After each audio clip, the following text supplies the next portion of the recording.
The doors of the great hall burst open before Alira could steady her breath, and the cold air of the throne room hit her like a slap. Chains were not on her wrists, but she felt them anyway, invisible and heavy, dragging her forward past rows of silent nobles who would not meet her eyes. At the far end of the hall, on a throne carved from black stone, sat the man responsible for every ruin behind her. King Alaric Voss did not rise when she entered. He watched her the way a wolf watches a bird with a broken wing, patient, certain, already counting the moments until she stopped struggling. His eyes were the color of storm clouds, and his jaw was set in a hard line that made the guards around him stand straighter, as if his silence alone could command obedience. Alira kept her chin high. Her family's banner had been torn down that same morning, the blue and silver replaced with the black crest of the Voss house. She would not let this man see her flinch, not after everything he had already taken. "Kneel," a guard beside her muttered, his voice low enough that only she could hear. She did not move. A murmur rippled through the court, soft as wind through dry leaves. Someone near the front, an older lord with a gray beard, shifted uncomfortably. No one defied the king in this hall, not since the war ended 3 days ago, not since the last of House Sereth's soldiers had laid down their swords in the eastern fields. Alaric rose from his throne. He was tall, broader than she remembered from the stories whispered about him in her father's keep, and when he stepped down from the dais, the whole room seemed to hold its breath with her. "You must be Alira," he said. His voice was deep and even, carrying easily across the silent hall. "The last omega of a house that no longer exists." "House Sereth still exists," she said, surprising herself with how steady her own voice sounded. "You cannot erase a bloodline just because you took our castle." A flicker of something crossed his face, gone before she could name it. Amusement, perhaps. Or something colder. "No," he agreed, "but I can decide what becomes of what remains of it." He circled her slowly, the way a man might examine a horse he intended to buy, and she forced herself to stand still under his gaze, refusing to give him the satisfaction of watching her shrink. "Your father broke the treaty my own father signed," Alaric continued. "He raised an army against my crown. Do you understand what that means for you?" "It means you won," she said. "It does not mean you own me." The court gasped audibly this time. Somewhere behind her, she heard the scrape of a boot against stone, a guard preparing to intervene if the king gave the order. But Alaric only tilted his head, studying her as though she were a puzzle he had not expected to find interesting. "You have spirit," he said. "That will serve you, or it will destroy you." "I have not yet decided which." "Decide quickly," she said. "I would rather know now." For a moment, silence stretched between them, taut as a bowstring. Then Alaric turned to address the hall, his voice shifting into the tone of a king, delivering a verdict rather than a man speaking to a woman. "Hear my decree," he said. "Alira of House Sereth will remain in this palace under my protection. She will be given a place among my household, and she will be treated with the respect owed to her station." A pause. Alira felt her pulse quicken, some small foolish part of her hoping this meant mercy. "She will also become my Omega consort," Alaric said, "and she will give this kingdom the heir it has been denied for 3 generations." The words landed like a blow. Alira's breath caught, and for the first time since she had walked into that hall, she felt the ground tilt beneath her feet. Around her, the court erupted into hushed conversation, some nobles nodding in approval, others exchanging uneasy glances. "You cannot simply declare this," she said, stepping toward him despite the guards tensing on either side. "I am not a broodmare for your throne." "You are the last unmarried Omega of a defeated house," Alaric said, his tone hardening. "You have no army, no castle, no father to protect you. What you have is a choice between comfort in my palace, or exile with nothing. I suggest you consider carefully which you prefer." "That is not a choice. That is a threat wearing the mask of one." Something shifted in his expression again, quick and sharp, like lightning behind clouds. He stepped closer, close enough that she could see the exhaustion beneath his authority, the faint shadows under his eyes that spoke of sleepless nights even a king could not avoid. "Your body is mine until I have my heirs," he said, low enough that only she could hear it clearly, though the words seemed to echo anyway. "After that, you may hate me as much as you wish, but until then, You belong to this palace, and you will not leave it. Elira's hands curled into fists at her sides. She wanted to scream at him, to demand he see her as a person rather than a solution to his political problems, but she knew better than to give the court more of a show than they had already received. Instead, she held his gaze, unwavering, and let her silence speak for her. Take her to the West Wing, Alaric said, turning back toward his throne, as though the matter were already settled. See that she is given everything she needs. 2 guards approached, their movements respectful but firm, clearly under orders not to let her run. Elira allowed herself to be led from the hall, spine straight, refusing to look back at the man who had just declared himself the owner of her future. The west wing of the palace was nothing like the dungeon she had expected. The corridors were lined with tall windows that let in soft afternoon light, and the floors were covered in rugs so fine she almost felt guilty walking on them in her travel-worn boots.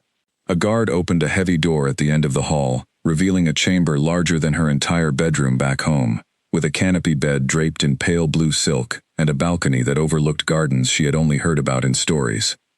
This is where you'll stay, the guard said, his voice not unkind. Someone will bring you supper. The door closed behind her, and for the first time since she had left her family's ruined castle, Elira allowed herself to sit down on the edge of the bed and simply breathe. Her hands were shaking now that no one could see her. She pressed them flat against her knees, willing them to still. She had known, of course, that surrender would come with a price.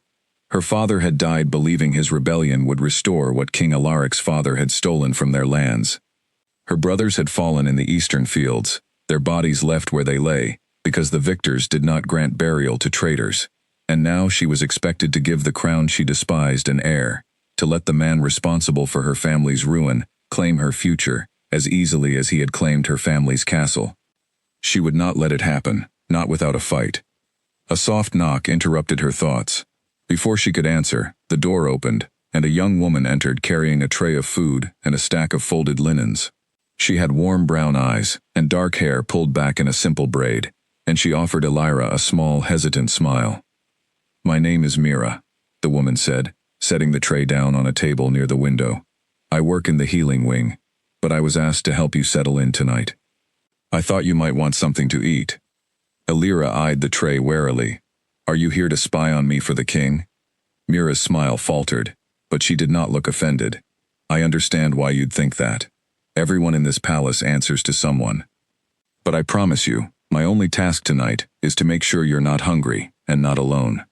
There was something genuine in the way she said it, a softness that did not match the cold formality Elira had encountered since arriving.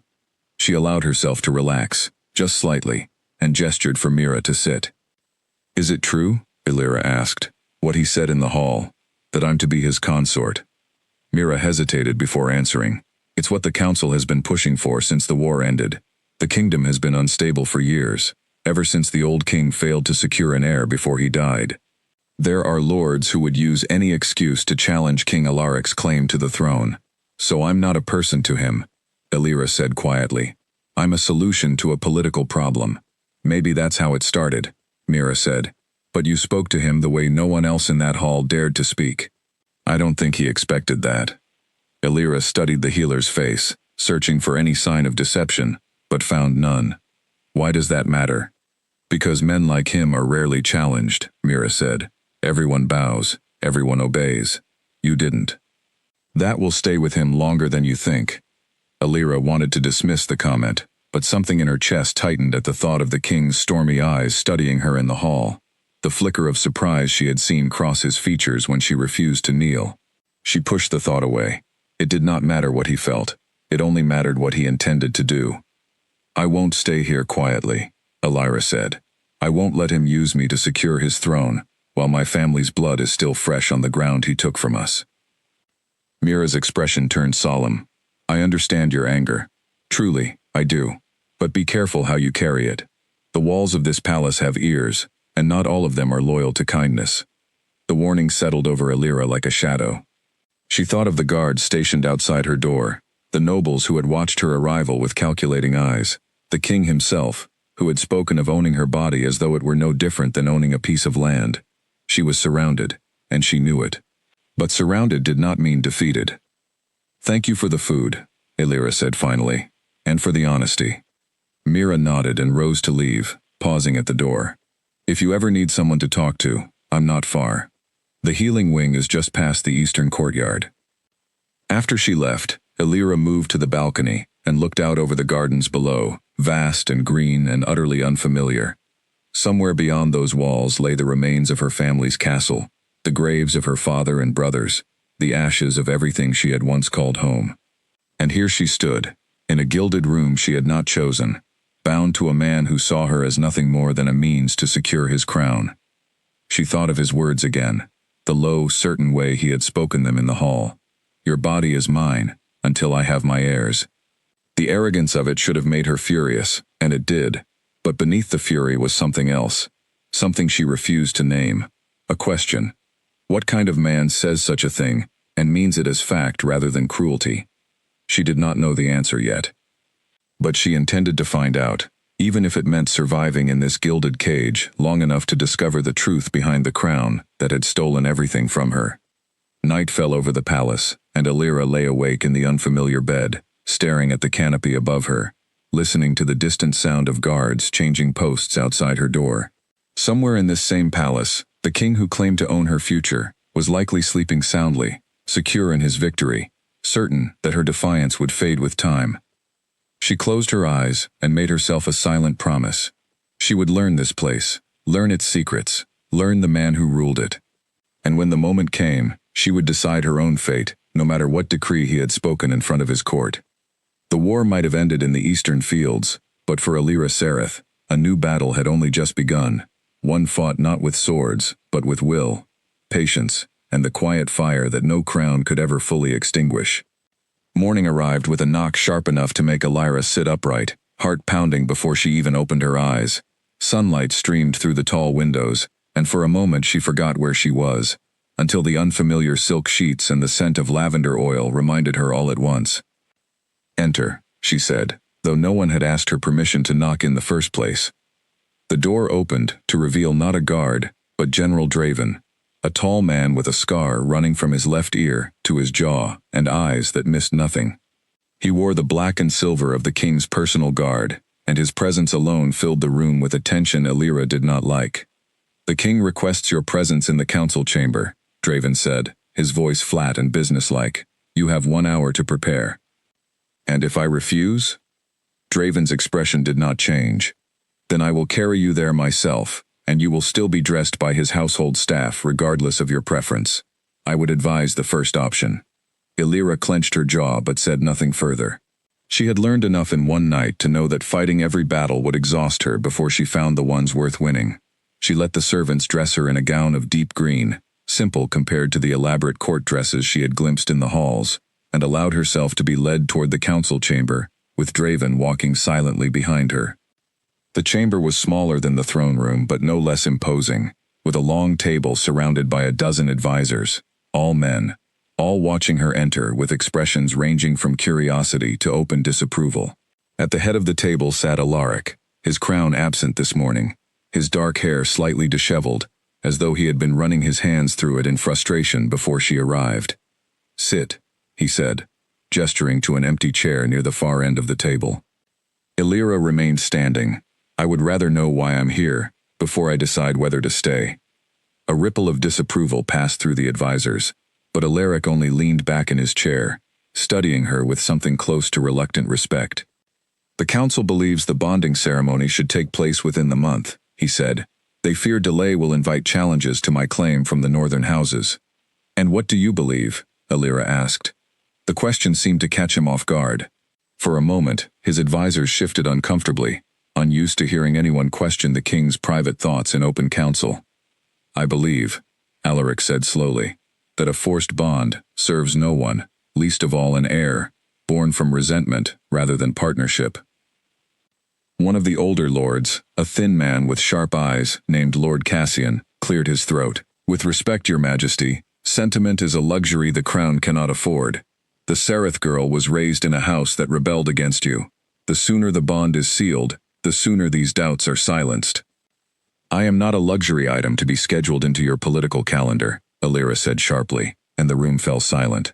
If you intend to force me into a bond I do not choose, you will have to explain to your people why their queen was made, rather than chosen.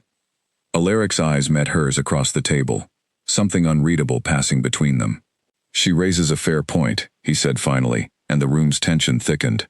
I will not force the bond, not yet. Lord Cassian's face reddened with barely restrained frustration, but he said nothing further, apparently unwilling to argue directly with the king in front of witnesses. The meeting continued around topics of trade and border security, and Alira found herself observing rather than participating, watching how Alaric handled his advisors, how he weighed each opinion before responding, how his authority was absolute but not careless. When the council finally adjourned, Alaric rose and gestured for her to remain as the others filed out. Draven lingered near the door, watching them both with quiet vigilance, until Alaric waved him away as well. You embarrassed Lord Cassian, Alaric said once they were alone, though there was no anger in his tone, only something closer to curiosity.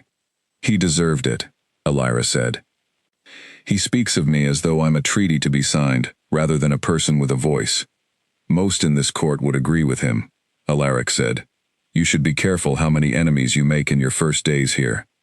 I didn't ask to make enemies. I asked not to be owned. Something in his expression shifted, and for a moment, the cold authority he wore like armor seemed to crack, revealing a tiredness beneath it that surprised her. My father spent his entire reign without securing an heir, Alaric said quietly.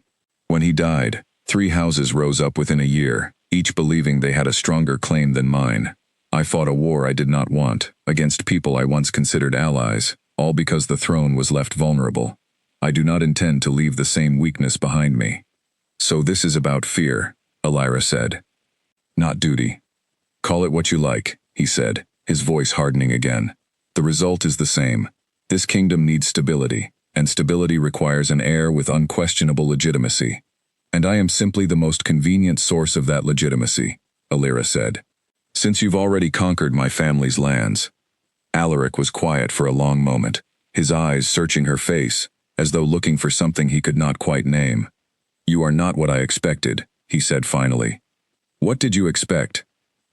Someone broken, he admitted. Someone who would beg for mercy, or hide in silence. Not someone who argues with my counsel in their own chamber. I have nothing left to lose, Alira said. That makes fear a very small thing. He studied her for another long moment before turning toward the window, his hands clasped behind his back in a posture she was beginning to recognize as his way of retreating into thought. I will give you time, he said. Not because the council wishes it, but because I do not believe a bond built on hatred will serve either of us. Use that time wisely, Alira Sereth. It will not last forever.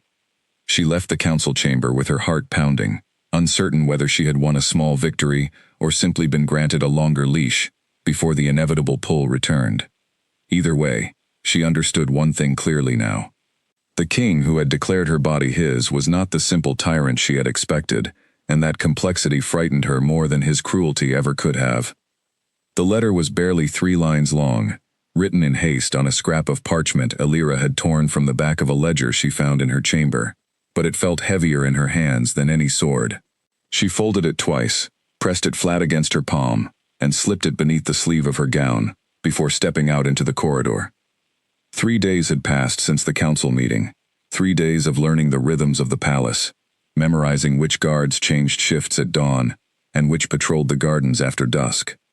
She had used the time Alaric granted her carefully, not to plot rebellion, but simply to survive with her mind intact, and somewhere in that survival, an idea had taken root.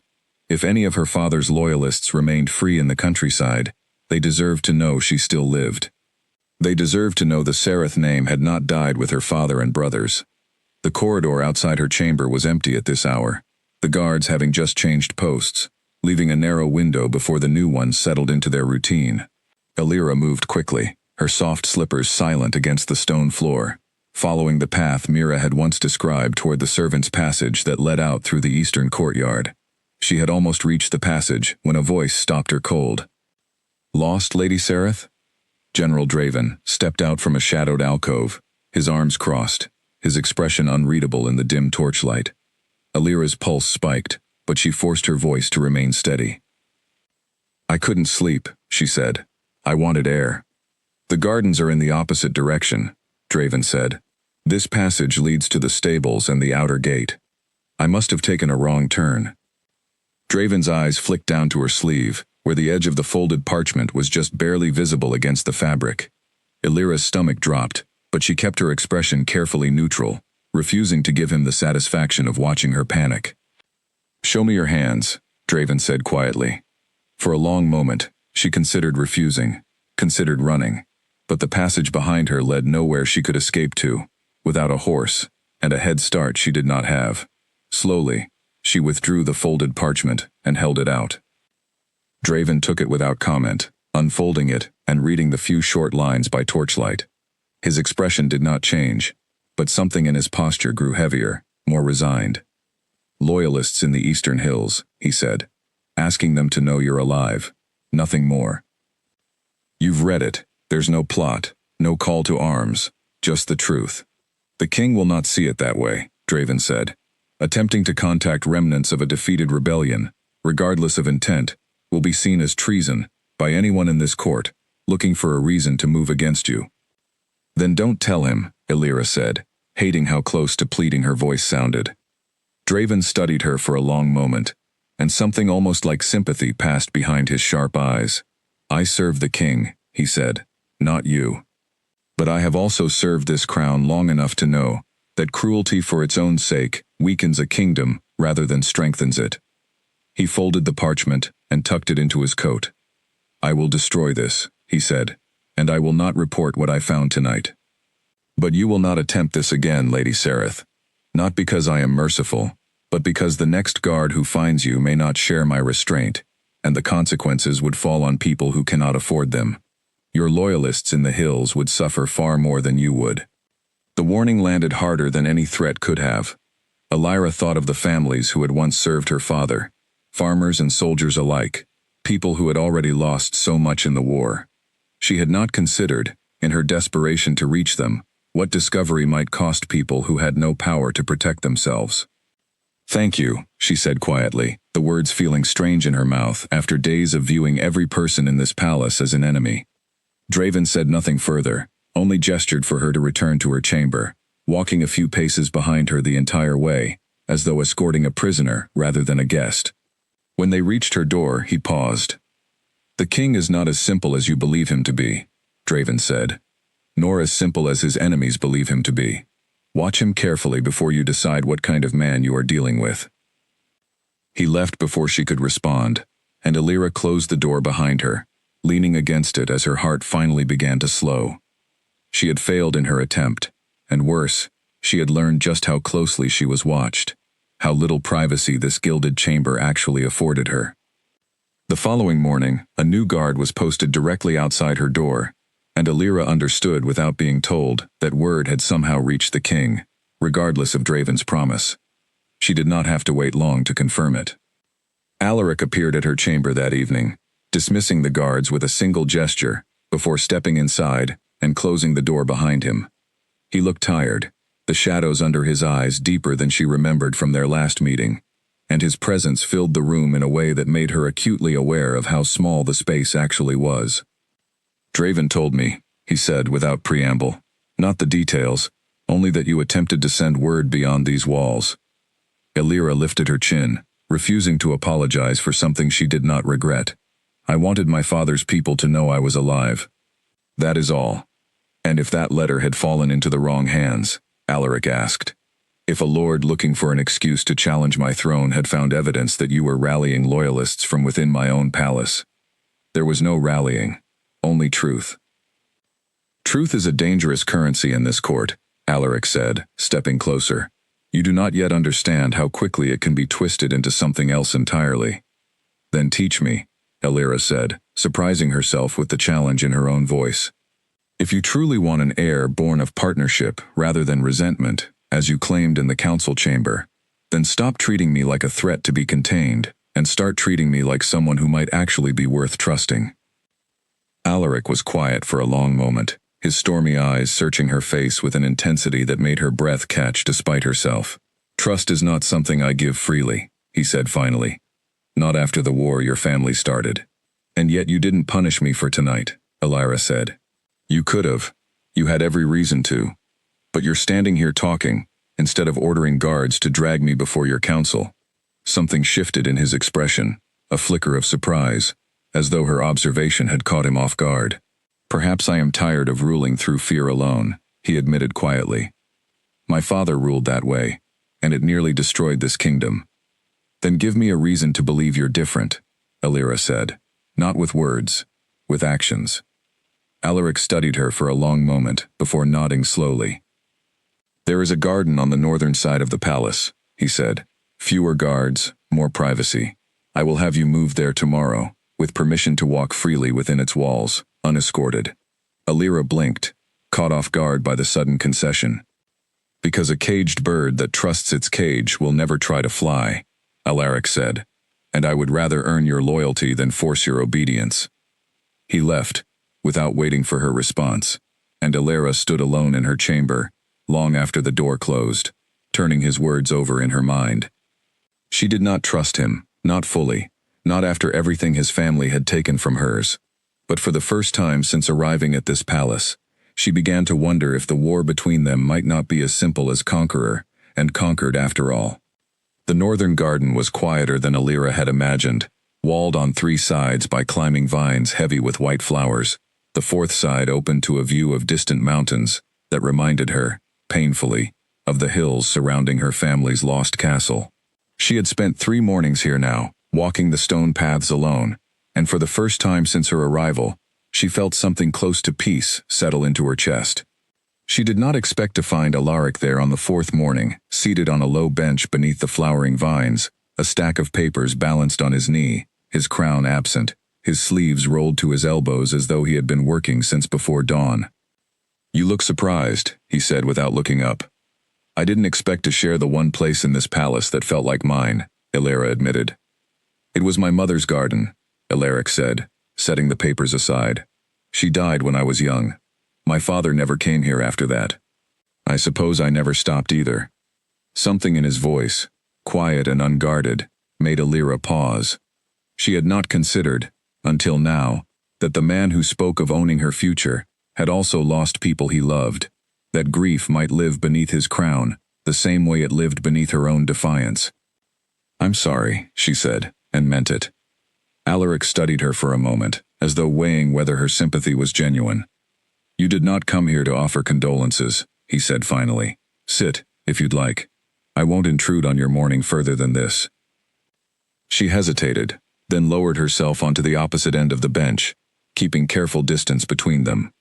For a long while, neither spoke, the silence filled only by birdsong and the distant sound of guards changing posts beyond the garden walls. Tell me about your father, Alaric said eventually. Not the rebellion, the man before it. Alira's throat tightened at the request. She had spent so many days defending her father's memory against accusations of treason that she had almost forgotten what it felt like to simply remember him, as he was before the war consumed everything. He loved horses more than politics, she said slowly. He used to say a good horse never lied to you, unlike half the lords in his own court. He taught me to ride before I could properly walk, and he never once made me feel like being an omega meant I couldn't also be strong. A faint, unexpected smile touched Alaric's mouth. That sounds like a man worth knowing. He was, Alira said, until your father broke the treaty that fed our lands for 3 generations, and mine chose war instead of watching his people starve. The smile faded, replaced by something more solemn. My father was not a good king, Alaric said quietly. I spent years watching him make choices that put his pride above his people. When he broke that treaty, I argued against it. He did not listen. I was young, and I had no power to stop him. And when you took the throne? I inherited a war I did not start, Alaric said. I could have offered peace, instead of finishing what my father began. I chose to finish it, because I believed stability required a clear victor. I still believe that. But I have wondered, more than once, whether there was another path I failed to see. Alira studied his face, searching for deception, and finding none, only the weary honesty of a man who carried more doubt than his crown allowed him to show in public. That is the first true thing you've said to me since I arrived, she said. Perhaps I am learning that honesty serves me better than command, at least with you, Alaric said. The moment stretched between them, fragile and unfamiliar, until the sound of hurried footsteps broke it entirely. A young guard appeared at the garden entrance, breathless, his face pale with urgency. "Your Majesty," he said, "Lord Cassian requests your immediate presence. There has been an incident at the eastern gate." Alaric rose at once, his expression shifting back into the hardened authority Alira had first seen in the throne room. What kind of incident? "A rider was intercepted attempting to enter the palace grounds under false papers," the guard said. "He claims to carry a message for Lady Sereth." Alira's heart froze. She rose from the bench, alarm flooding through her. "I sent no message. I know of no rider." Alaric's eyes met hers, sharp and assessing, and for one terrible moment, she saw suspicion flicker behind them before he forced it away. "Come with me," he said. "If this concerns you, you will hear the truth of it directly, not second-hand." They crossed the palace grounds quickly, Alaric's guards falling into formation around them as they approached the eastern gate, where a small crowd had gathered around a man in travel-worn clothes being restrained by two soldiers. He was young, perhaps only a few years older than Alira, with dust on his boots that suggested days of hard riding. The moment he saw her, his eyes widened with recognition and relief. "Lady Alira," he said, straining against the guards holding him. "Thank the stars you're alive. Your father's steward sent me. There are still loyalists in the Western Valley who refuse to believe you survived the siege." "Silence," Draven commanded, stepping forward from among the gathered guards. "You will address the king before you address anyone else." The young rider's gaze flicked nervously to Alaric, and Alira watched him swallow hard, clearly understanding for the first time the danger of his position. "Your Majesty," he said, dropping into an awkward bow despite the guards restraining him. "I carry no weapon, no plot against your crown. Only word that Lady Alira's people still hope for her safety." Alaric's expression remained unreadable as he studied the rider, then turned to Alira. "You claim you know nothing of this." "I don't," Alira said, meeting his eyes steadily. "I have not left this palace since I arrived. I have sent no word to anyone, since Draven intercepted my letter 3 nights ago." A tense silence fell over the gathered guards. Lord Cassian, who had arrived moments before, stepped forward, with barely concealed satisfaction. "Convenient timing, Your Majesty. That loyalists arrived so soon after the Sereth girl attempted contact with the countryside." "I already told you," Alira said, fury rising in her chest. "I sent nothing after that night. This man came on his own." "Search him," Alaric said, his voice cutting through the tension.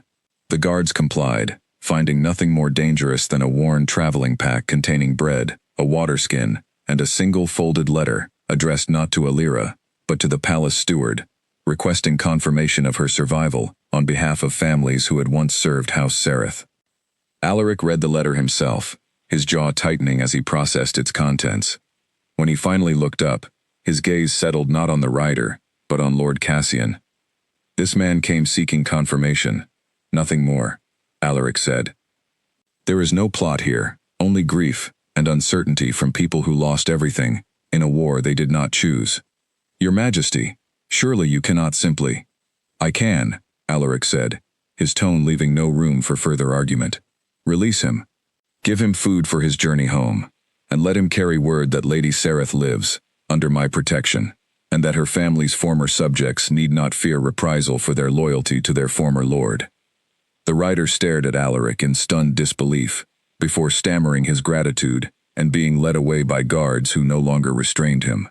Lord Cassian's face had gone pale with barely suppressed anger, but he said nothing further, retreating into the crowd with a look that promised the matter was far from settled in his own mind. Alira turned to Alaric once the crowd had dispersed, her heart still racing from the encounter. "Why did you believe me?" "Because you did not lie," Alaric said simply. "I have learned to recognize the difference, even when it costs me the easier path."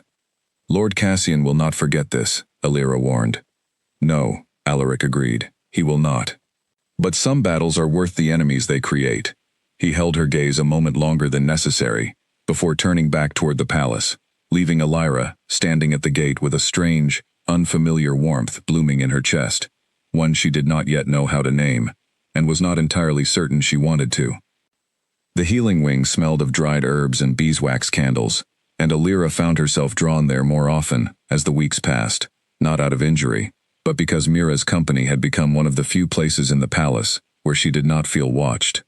She sat on a low stool near the window, while Mira ground herbs into a fine paste, the rhythmic motion of the healer's hands, almost hypnotic in the quiet afternoon light. "You've been different since the incident at the gate," Mira said without looking up. "Lighter somehow, even with everything else weighing on you." "I don't know what I feel," Alira admitted. "He defended me in front of his own council, against Lord Cassian no less. I did not expect that from him." "Lord Cassian has wanted a different Omega on the throne since before the war ended," Mira said, her voice dropping lower, cautious even in the privacy of her own workspace. "There's a family from the northern provinces, the Ashfords, distant cousins of the old queen. Cassian has been pushing for an alliance with them for months." Alira's stomach tightened. Why would that matter now? The king already declared his intentions toward me. "Declarations can be undone," Mira said carefully. "Especially if enough of the council believes a different match would secure more loyalty from the northern houses. You should know, Alira, that not everyone in this palace wants you to succeed here.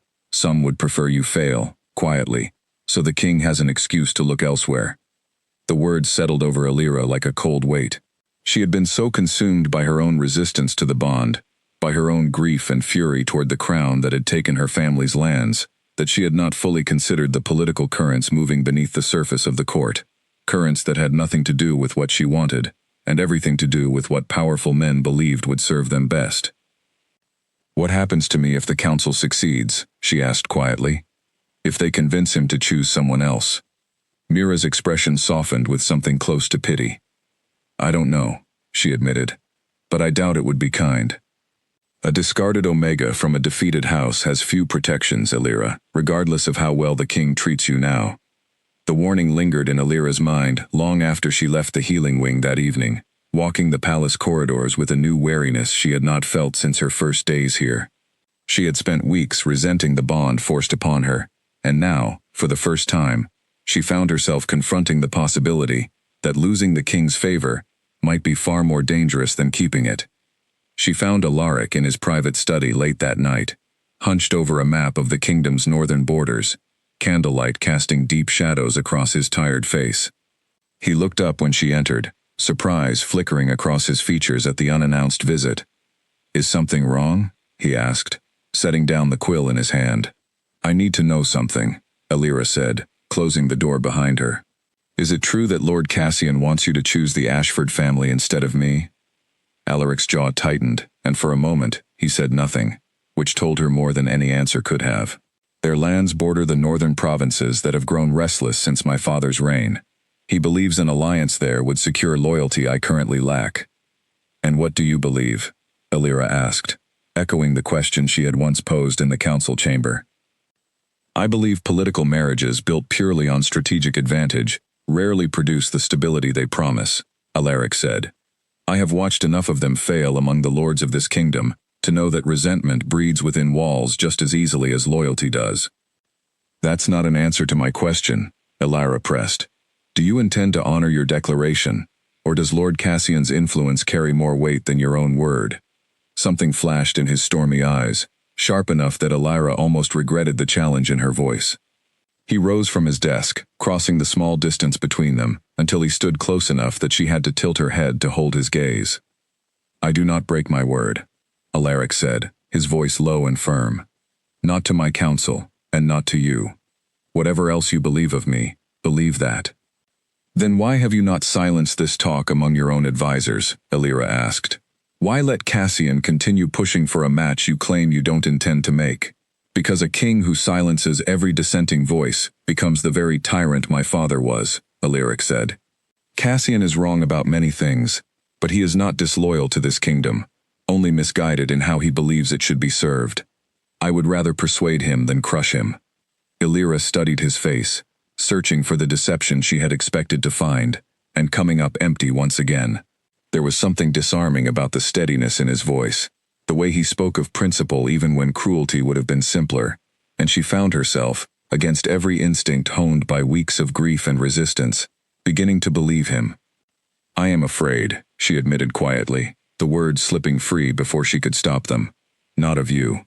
Of losing whatever ground I've gained here, to men who see me as nothing more than a piece to be moved on a board."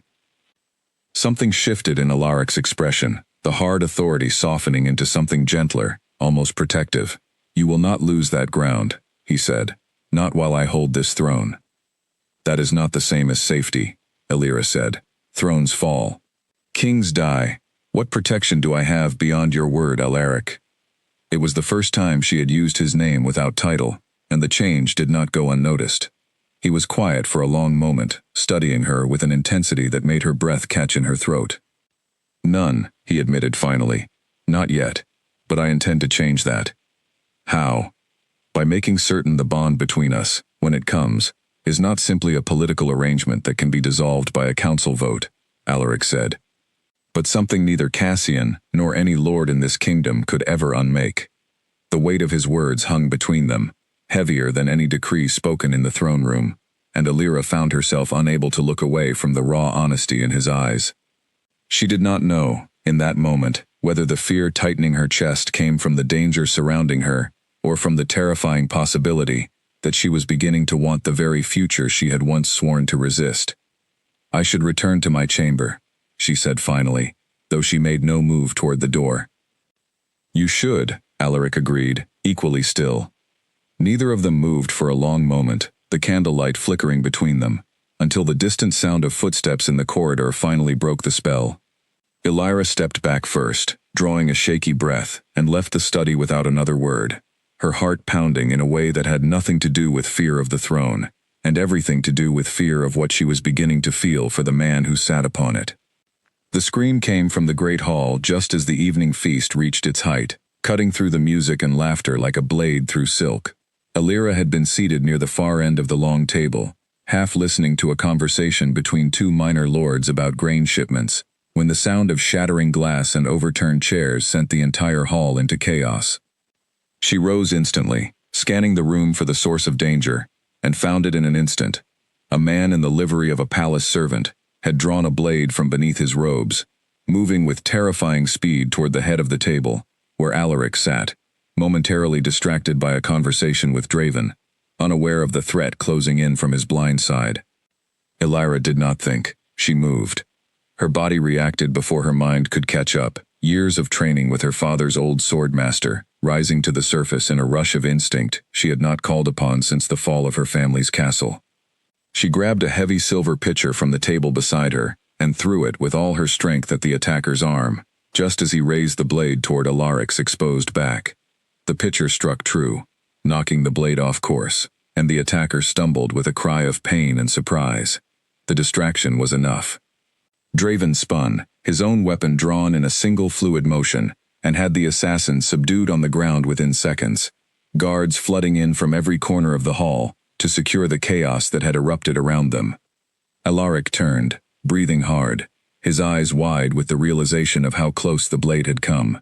When his gaze found Elira, standing frozen near the overturned table, something raw and unguarded passed across his face, something that had nothing to do with the calculated authority of a king, and everything to do with the shock of a man who had just understood how close he had come to death. "You saved my life," he said, his voice barely above a whisper, as the hall around them descended into frantic activity, guards clearing the room, healers rushing toward the wounded, nobles gasping and murmuring in shock. "I didn't think," Elira said, her hands still trembling from the surge of adrenaline. "I just moved." Alaric crossed the distance between them in 3 long strides, his hands closing gently around her shoulders, as though checking she was truly unharmed. "Are you hurt?" "No," she said. "I'm fine. You're the one who nearly—" She could not finish the sentence, the reality of what had almost happened, crashing over her all at once. Her legs felt suddenly unsteady, and Alaric's grip tightened, steadying her before she could stumble. "Come with me," he said quietly, "away from this." He led her from the chaos of the great hall toward his private chambers, guards falling into formation around them, with a new, visible tension that had not existed before the attack. Once the heavy doors closed behind them, sealing out the noise and confusion, Alaric released a long breath, running a hand through his hair as the weight of the evening finally seemed to settle over him. "Who was he?" Elira asked, sinking into a chair near the fireplace, her hands still not entirely steady. "I don't yet know," Alaric admitted. "Draven will find out. Whoever sent him will not remain hidden for long." "You believe someone sent him, that this wasn't simply a desperate man acting alone?" "A servant does not simply decide to assassinate his king without support," Alaric said grimly. "Someone provided the weapon, the access, the opportunity. I have enemies within these walls, Elira, some closer than I would like to believe." Elira thought immediately of Lord Cassian, of the tension that had followed her defense at the Eastern Gate weeks earlier. But she said nothing, unwilling to accuse a man without proof, even one she distrusted deeply. Alaric knelt before her chair, his eyes searching her face with an intensity that made her breath catch. "You could have simply let it happen," he said quietly. "You could have stood aside and let fate decide the succession, without you having to bear the weight of a bond you never chose." "I didn't think about any of that," Elira said honestly. "I only thought that I could not stand there and watch a man die, regardless of everything else between us." "Why?" Alaric asked, his voice barely above a whisper. The question hung in the air between them, heavier than anything spoken in the council chamber or the garden or his private study. Elira searched for an answer that made sense, something that fit neatly into the resentment she had carried since her arrival, but found instead a truth far more complicated than she was ready to admit. "Because somewhere in these past weeks," she said slowly, "you stopped being simply the king who took my family's lands and became something else. Someone I do not fully understand yet, but someone I did not want to lose." Alaric's expression softened into something she had never seen from him before, unguarded and vulnerable, in a way that made her chest ache. He reached up, his hand hovering near her cheek, as though asking permission before making contact, and Elira found herself leaning into the touch rather than pulling away. "I have spent this entire reign believing I could rule through strength alone," Alaric said quietly. "Tonight, a woman I once declared I would claim by decree, instead chose, of her own will, to save my life. That is not something strength alone can command, Elira. That is something only trust can earn." "I do not know if I trust you fully yet," Elira admitted, "but I no longer hate you the way I once believed I would forever." "That is enough," Alaric said. "For now, that is enough." They remained there for a long while, the fire crackling softly beside them, the chaos of the assassination attempt fading into the quiet intimacy of the moment. Two people, who had begun as enemies, slowly discovering that the walls between them had grown thinner than either had intended to allow. Outside, in the corridors beyond, Draven's investigation into the attack had already begun, and neither of them yet knew how deep the betrayal within the palace truly ran, or how much more danger still lay ahead before the kingdom could finally know peace. 3 days after the attack, Draven stood before the full council with a folded document in his hand, his expression grim, in a way that made the entire chamber fall silent before he even spoke a word. Elira sat near the head of the table now, a place she had never occupied before, granted by Alaric himself in the aftermath of the assassination attempt, and she felt the weight of every advisor's gaze as Draven began to speak. "The man who attacked the king 3 nights ago has confessed," Draven said. "He was paid by an intermediary whose identity he did not know directly, but the coin used to pay him bears the mark of a private mint operated by House Ashford." A wave of murmurs swept through the council chamber. Elira's eyes moved instinctively to Lord Cassian, whose face had gone pale, his hands gripping the edge of the table, as though bracing against a blow. "This proves nothing," Cassian said, though his voice lacked its usual confidence. "Coin can be stolen, forged, planted to implicate an innocent house." "Perhaps," Draven said, "which is why the king has ordered a full investigation into House Ashford's recent dealings, along with anyone in this court who has advocated strongly on their behalf in recent months." The implication landed with the weight of a blade, and Cassian's face drained further of color. Alaric, seated at the head of the table, watched the exchange with cold, calculating patience, saying nothing, allowing the silence to do the work his words might otherwise have accomplished. "I have advocated for an alliance with House Ashford because I believed it served this kingdom's stability," Cassian said finally, his voice tight. I had no knowledge of any plot against your Majesty's life. I would never condone such an act." "And yet the timing is curious," Alaric said, finally breaking his silence. "An attempt on my life, days after I made clear that my bond with Lady Sereth would proceed regardless of the Council's preference for an alternative match. I would be a poor king indeed if I did not find that timing worth examining closely." "Your Majesty, I swear on my house's honor." "Your house's honor will be examined alongside everything else," Alaric said, his voice hardening into the tone Alira remembered from their first meeting in the throne room, cold and absolute. "Until this investigation concludes, you are relieved of your council duties, Lord Cassian. You will remain within the palace, under guard, until your innocence or guilt is proven beyond doubt." The chamber erupted into hushed conversation as two guards moved to escort Cassian from the room, his protests growing more desperate with each step.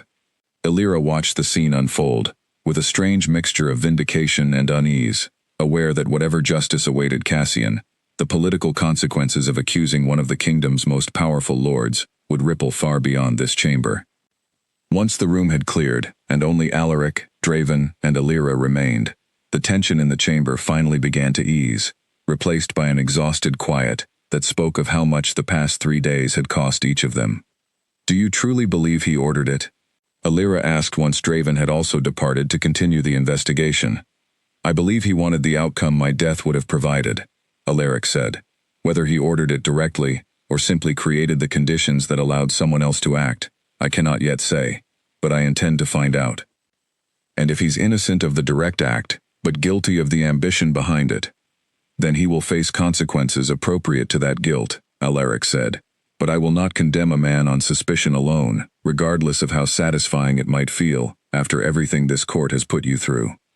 Alira studied him for a long moment, struck once again by the careful balance he maintained between the ruthlessness required to hold a throne and the fairness that seemed to genuinely guide his decisions, even under pressure. It was a combination she had not expected to find in the man who had once declared, so coldly, that her body belonged to him until he secured his heirs. "You've changed since that first day in the throne room," she said quietly. "Or perhaps you are simply seeing more of who I already was," Alaric said. "The crown does not allow for softness in public, but I have never believed strength and honor were opposites, Alira, no matter how my father governed otherwise."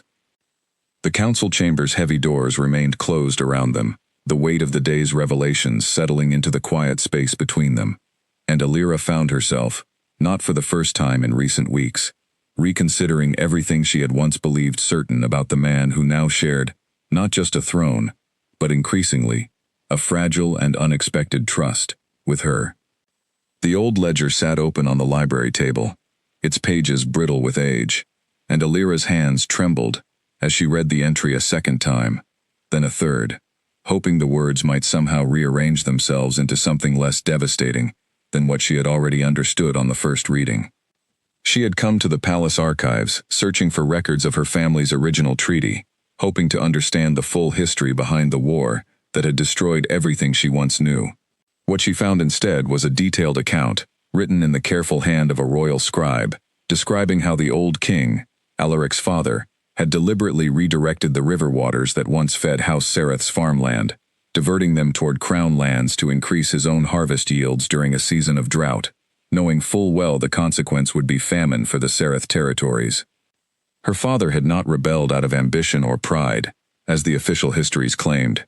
He had rebelled because his people were starving, because the crown had broken a centuries-old treaty, not out of necessity, but out of greed, and no peaceful appeal had been answered before desperation forced his hand. Alira closed the ledger, her chest tight with a grief she thought she had already fully processed, only to discover it had merely been waiting beneath the surface for the full truth to resurface it. She found Alaric in his study that evening, the ledger clutched tightly in her hands, and set it before him without a word. He read the entry slowly, his expression growing darker with each line, until finally he closed the book and set it aside, unable to meet her eyes for a long moment. "You knew," Alira said quietly, "didn't you?" "I suspected," Alaric admitted. "I found fragments of this account years ago, but I never located the full record until now. My father never spoke of it directly. I assumed, perhaps because it was easier to assume, that the treaty breach was born of political necessity rather than deliberate cruelty. "My father died believing he had failed his people," Illyra said, her voice breaking despite her effort to keep it steady. "My brothers died, believing the same, and the truth was that your father simply decided our lives mattered less than his own harvest." "I know," Alaric said, rising from his desk and crossing to stand before her, his expression heavy with a guilt that seemed to have been waiting years for an opportunity to surface. "I am not my father, Illyra, but I have benefited from the throne his cruelty secured, and I cannot pretend that absolves me of the responsibility to make it right." "How do you make right what cannot be undone?" Illyra asked, tears finally slipping free despite her effort to hold them back. "My father is dead. My brothers are dead. No apology restores what your family's greed destroyed." "No," Alaric agreed quietly. "It does not. But I can ensure the surviving families of House Sereth's former lands receive restitution. I can ensure the treaty is honored fully, not simply as a formality, but as a genuine correction of the wrong done to your people. And I can stop pretending, even to myself, that the war which brought you here was ever truly your father's fault."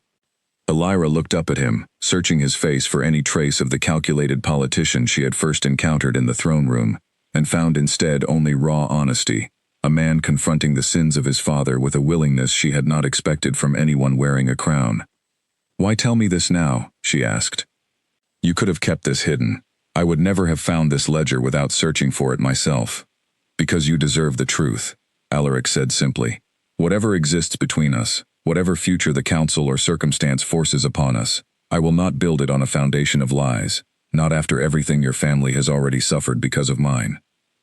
Illyra wiped at her eyes, the weight of grief and anger, and something far more complicated tangling together in her chest, until she could barely separate one feeling from another. "I don't know how to hold both truths at once," she admitted. "That you are the son of the man who destroyed my family, and also the man who has shown me more honesty and fairness than I ever expected to find in this palace. You do not have to resolve that tonight," Alaric said gently. "Grief and trust are not required to arrive at the same conclusion at the same time. I only ask that you allow me the chance to prove which truth ultimately defines me, rather than judging me solely by the sins of a father I did not choose." Illyra nodded slowly, though the ache in her chest remained heavy and unresolved. Alaric reached out, hesitating only a moment, before gently wiping a tear from her cheek, his touch tender in a way that contradicted every cold declaration he had made in their first meeting. "I am sorry," he said quietly, "for everything my family took from yours. It will never undo the loss, but I need you to know that the sorrow is genuine, not simply political convenience." "I believe you," Illyra said, and found, to her own surprise, that she truly did. They stood together in the quiet study, long into the evening, the ledger's painful truth settling into the space between them, not as a wall, but as a fragile bridge, built from honesty rather than obligation, one that neither of them fully understood yet, but that both seemed increasingly unwilling to abandon. The northern garden, once Illyra's sanctuary of quiet mornings, became the site of chaos so suddenly that she barely had time to register the danger before rough hands seized her from behind, a cloth pressed hard against her mouth to muffle any scream. She fought instinctively, driving her elbow back into her attacker's ribs, but there were three of them, moving with the coordinated precision of men who had planned this moment carefully, and within moments, she was bound and half-dragged toward a hidden gate in the garden's northern wall that she had never noticed before, one clearly left unguarded, through deliberate arrangement rather than oversight. "Lord Cassian's release papers came through this morning," one of the men muttered to another as they hauled her forward. "He wants her gone before the king realizes what's happened. Once she's out of the palace, the Ashford match becomes inevitable again." Panic and fury warred within Illyra's chest as she understood the full scope of the plan unfolding around her. Cassian, freed after the investigation failed to produce definitive proof of his involvement in the assassination attempt, had apparently decided that removing her entirely from the palace was the only remaining path toward securing the alliance he still believed the kingdom required. She was pushed through the hidden gate into a narrow service alley beyond the palace walls, where a covered wagon waited, horses already restless and eager to depart. As the men moved to force her inside, a shout rang out from the direction they had come. followed by the unmistakable sound of steel being drawn. Alaric emerged from the garden entrance at a dead run, his sword already in hand, Draven and a full contingent of palace guards close behind him. His expression, usually so carefully controlled, was raw, with a fury Alira had never witnessed from him before, something primal and desperate that had nothing to do with the calculated authority of a king, and everything to do with the terror of a man realizing he might lose someone he could not bear to lose. The fight that followed was brief but brutal, Alaric's guards overwhelming Alira's captors within minutes, though not before one of the men managed to draw a blade against Draven, a wound that would leave a lasting scar but thankfully nothing more severe. Alaric reached Alira just as the last of her bindings were cut away, pulling her into an embrace so fierce it nearly stole the breath from her lungs. "I thought I had lost you," he said, his voice breaking in a way she had never heard from him before, the crown's authority stripped away entirely, leaving only raw, unguarded fear. "I'm here," Alira said, clinging to him just as tightly, the adrenaline of the attack finally giving way to trembling relief. "I'm here, Alaric." They remained locked together for a long moment, oblivious to the guards securing the captured men around them, until Draven's voice finally broke through, grim and urgent. "Your Majesty, we found this among the captor's belongings." He held out a folded document, bearing Lord Cassian's personal seal, detailed instructions for delivering Alira to a waiting escort, who would transport her to a remote holding beyond the kingdom's borders, ensuring she could never return to challenge whatever match the council eventually arranged in her absence. Alaric's expression hardened into something colder than Alira had ever witnessed, a fury tempered by the discipline of a king who understood that justice, however deserved, required proper process rather than impulsive vengeance. "Arrest him," he said, formally, this time, with evidence that cannot be disputed. "He will face the full judgment of this crown for what he attempted today." As the guards departed to carry out the order, Alaric turned back to Alira, his hands framing her face with a tenderness that contrasted sharply with the cold command he had just issued. "Are you truly unharmed?" "Shaken," Alira admitted. "But unharmed. You came for me."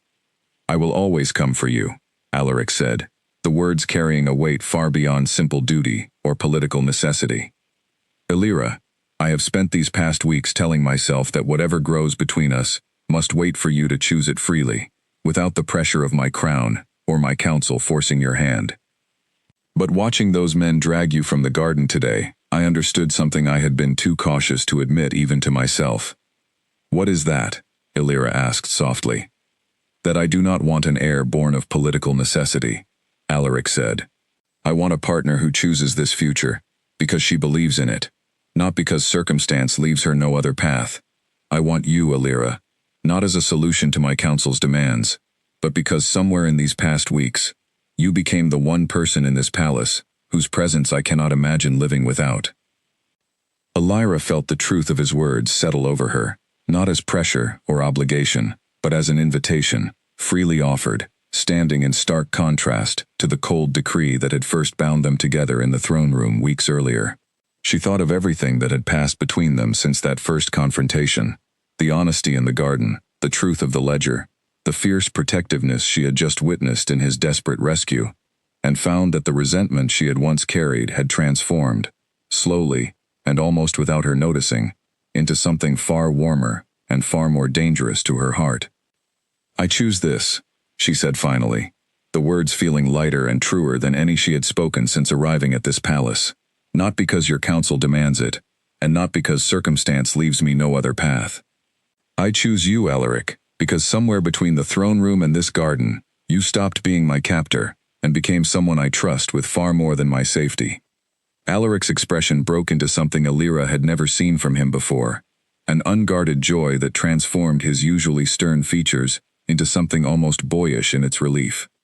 He drew her close again, resting his forehead against hers, and for the first time since her arrival at this palace, Alira felt the walls between them dissolve entirely, replaced by a bond built not on decree, but on a choice made freely by two people who had somehow, against every expectation, found their way toward each other.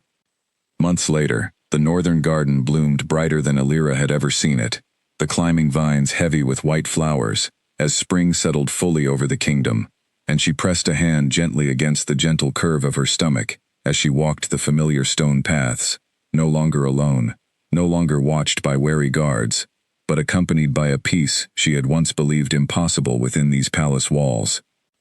The bonding ceremony had taken place weeks earlier, not in the cold formality of the throne room, but in this very garden, beneath the flowering vines that had once belonged to Alaric's mother, surrounded by the few people who had earned genuine places in both their hearts. Mira had stood as witness, her warm eyes bright with unshed tears throughout the entire ceremony. Draven, still recovering from the wound earned in Alira's rescue, had stood guard at the garden entrance, not out of duty, but out of genuine affection, for two people he had watched grow from wary adversaries into devoted partners. Lord Cassian's trial had concluded with a sentence of permanent exile rather than execution, a mercy Alaric had insisted upon despite his advisors' calls for harsher justice, believing that a kingdom built on excessive vengeance would only breed further resentment among the noble houses still finding their footing after years of war. House Ashford, cleared of direct involvement in the assassination plot, had been offered a different alliance entirely, a trade agreement that secured their loyalty through prosperity rather than forced marriage, a solution Alira herself had helped negotiate during long evenings spent at Alaric's side in the council chamber. The kingdom, for the first time in longer than most of its people could remember, had begun to know something resembling true stability, not built on fear or conquest, but on the careful, deliberate fairness that Alaric had chosen to govern by, with Alira's council shaping decisions that once would have been made by a king ruling entirely alone. "You're thinking too hard again," Alaric said, appearing beside her on the garden path, his hand finding hers with the easy familiarity of a man who no longer needed to guard every word or gesture around the woman, who now shared both his throne and his heart. "I can always tell when you're planning something." "I was thinking about how far we've come," Alira said, leaning into him as they continued walking together. "From that first day in the throne room, when you declared my body belonged to you, until you had your heirs, to this." Alaric winced slightly at the memory, an expression of genuine regret crossing his features. "I have long since wished I could take back those words," he admitted. "They were cruel, born of fear and desperation rather than any true reflection of who I wanted to be." "I know that now," Alira said gently, "but I don't regret the journey those words set into motion. Difficult as it was, it brought me here, to this garden, to this life I never could have imagined choosing for myself, and yet cannot imagine living without now." "Nor can I," Alaric said, pressing a gentle kiss to her temple as they paused beneath the flowering vines, the mountains visible in the distance beyond the garden walls, no longer a painful reminder of everything lost, but simply a beautiful part of the kingdom they now shared responsibility for protecting together. Weeks later, when their child was finally born, a daughter with her mother's fierce spirit, already evident in the strength of her first cry, Alaric stood before his full council, no longer speaking of heirs as political necessity, but presenting his family with genuine, unguarded pride. "This is my daughter," he announced, cradling the small bundle with a tenderness that silenced even the most skeptical of his advisors. "She is the future of this kingdom, not because a council demanded her existence, but because her mother and I chose, freely and completely, to build a life together that neither conquest nor decree could have created alone." Alira stood beside him, watching the court that had once viewed her as nothing more than a means to secure the throne, now bow their heads in genuine respect toward the family she had built from the ashes of everything she had once lost. The war that had brought her to this palace in chains of formality had ended, not simply in the eastern fields where her father's rebellion had been crushed months earlier, but in this very moment, in the quiet triumph of two people who had transformed conquest into partnership, resentment into trust, and a cold decree into a love neither had ever expected to find, yet both now understood they could not imagine living without. The kingdom, at last, had found its true stability, not in the strength of a single ruler's decree, but in the unbreakable bond between a king who had learned to rule with fairness rather than fear, and an Omega who had refused, from that very first defiant moment in the throne room, to be anything less than his equal.